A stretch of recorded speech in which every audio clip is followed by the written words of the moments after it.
Harrington from room 113 with another story. It's The 7 Silly Eaters.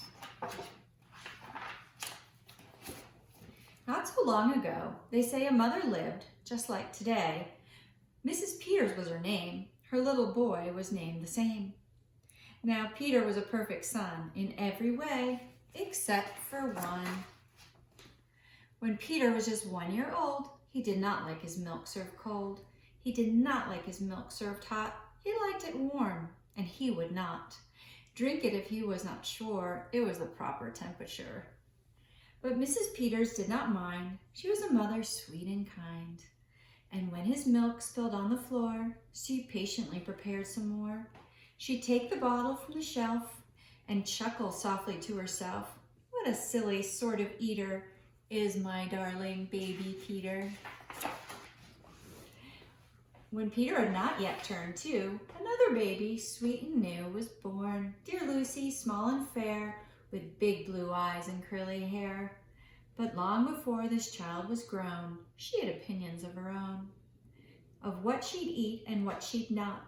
She hated milk, both cold and hot.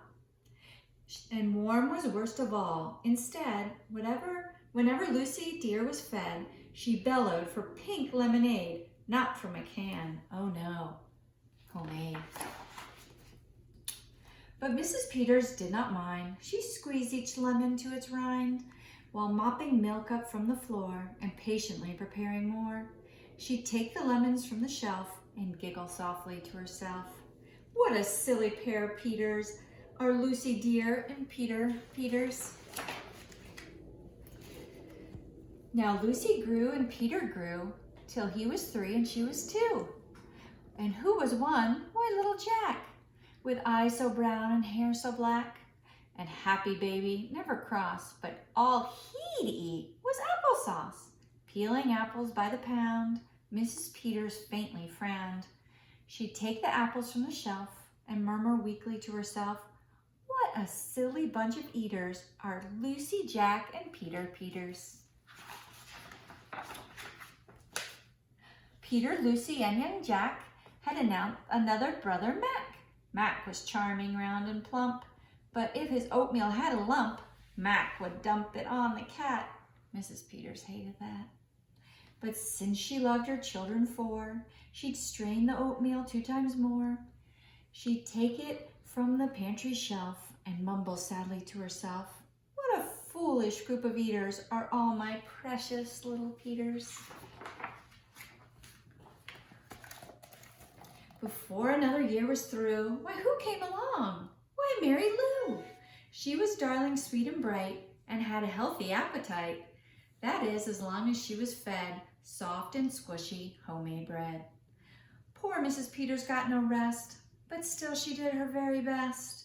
She'd take the flour from the shelf and mutter feebly to herself, what a fussy bunch of eaters are all my lovely little Peters. A year rolled by, the children grew. Sighed, they really are a splendid crew, sighed Mrs. Peters, pinning pins and diapering her brand new twins. Little sisters, quick and smart, impossible to tell apart, but flow like poached eggs, fran like fried. If she mixed them up, they cried. Tired to the very bone, Mrs. Peters groaned a groan. She'd take the eggs down from the shelf and whisper weakly to herself, what persnickety young eaters are all my 7 little Peters. Now time went by, as time will do, and it passed the children grew. The problem was, as they grew, their appetites kept growing too. But not their choice of what to eat. Each child continued to repeat. They wanted what they had before. The trouble was, they wanted more. Creamy oatmeal, pots of it, homemade bread, and lots of it. Peeling apples by the peck, Mrs. Peters was a wreck. She wiped her brow and heaved a sigh. Another year was passing by. In fact, she realized with sorrow her birthday would arrive tomorrow. Drearily she shook her head and wearily went up to bed. She thought the children had forgot her special day, but they had not. At crack of dawn, they all began to carry out their secret plan. Mrs. Peters would be fed a birthday breakfast in her bed. A birthday breakfast made of all the foods that kept them in such happy moods. So while their weary mother slept, down the stairs the children crept, and from the cupboards and the shelves, happily they helped themselves. Cheerfully they chopped and stirred, preparing what they each preferred, but despite the pains they took, since nobody knew how to cook, to measure things or make them hot, the more they tried, the worse it got. First, Mac's oatmeal turned out lumpy, which made poor Mac turn grim and grumpy. In fact, the lumps got him so cross, he dumped them in Jack's applesauce.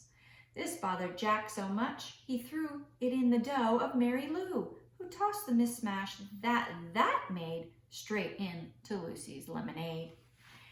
And that put her in such a huff, she poured the sticky stuff into a double frying pan that held the eggs of Flo and Fran, who flung the hodgepodge on the spot into the milk in Peter's pot. But when they saw what they had done, they wished they had never begun. They'd hardly slept a wink that night, and still things hadn't turned out right. And even though they tried their best, it hadn't worked. They were depressed. They'd be in trouble too, unless they found some place to hide the mess. The oven seemed the perfect spot. They'd all forgotten it's still hot. They stuck the pot inside, and then they all went back to bed again. The clock struck 6, but on they slept. Meanwhile, their mother softly stepped down to the kitchen, smelled a smell. What it could be, she could not tell. It smelled so good, she sniffed some more and opened up the oven door. She woke the children with her cries. They all came running in surprise. And in the kitchen, what they found was Mrs. Peters dancing round, and in the oven, no mistake, a pink and plump and perfect cake. As their mother danced with glee, she cried, "A birthday cake for me? A birthday cake still piping hot? To think I thought and you forgot. Now tell me please, how did you make this pink and plump and perfect cake so high and light and smooth as silk?" "It's smooth as milk from all my milk," said Peter. Lucy said, "It's pink from my lemonade, I think." "And from my apples," added Jack. "My oatmeal made it soft," said Mac. "My bread dough, too," said Mary Lou. Said Fran and Flo, "As for its size, it was our eggs that made it rise." Then everybody sniffed some more and danced around the kitchen floor. They put the cake upon a dish and lit the candles, "Make a wish." The children cried, "Before you blow," and Mrs. Peters did just so. And what is more, her dear wish came true, as birthday wishes always do. And from that day to this 'tis said, the Peters family all is fed a single simple meal, just one. A meal that's good for everyone. A meal in which they all agree, made from their secret recipe. They all take turns in mixing it in. They all take turns in fixing it. It's thick to beat and quick to bake. It's fine to eat and fun to make. It's Mrs. Peters' perfect birthday cake. Well, I hope you all enjoyed the 7 silly eaters. Mrs. Harrington is thinking of you and wishes you all the best. Have a great day.